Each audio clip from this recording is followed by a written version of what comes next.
مونټي مولز د افغان لوبغاړو په هکله څه نظر لري؟ ګرانو لیدونکو، که چیرې تاسې د سپورت او په خاص ډول د کرکټ مینوال یاست، نو دغه چینل مو په خدمت کې دی، حتما یې درسره سبسکرایب کړئ. د افغانستان کرکټ ملي لوبډلې د غوروي کمیټې مشر انډي مولز د ابراهیم ځدراڼ او رحمت شاه په اړه داسې وایي: ابراهیم ځدراڼ ځوان دی او ستره وړتیا لري. ابراهیم به د افغانستان لپاره لوی لاسته راوړنې ولري. رحمت شاه په لومړۍ پاڼۍ کې سلیزه وکړه، دوهمه پاڼۍ کې په 0 اوټ شو. مولز په اړه انتقاد کوي او وایي دا پلان درست نه و کوم رحمت شاه وکاروه.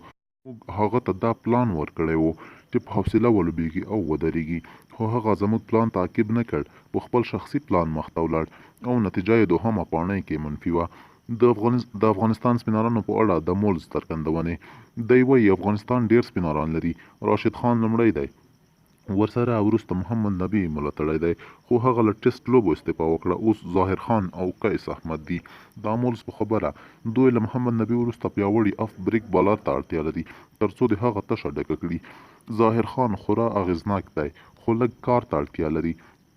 مجیب هم زبردست بالر دی، هغه د یو ورځنیو او ټیسټ لوبو لپاره خورا مناسب بالر دی. لیګ او اف بریک دواړه توپ اچونه کولی شي او کیروم بال یې بیا بیخي نامي دی.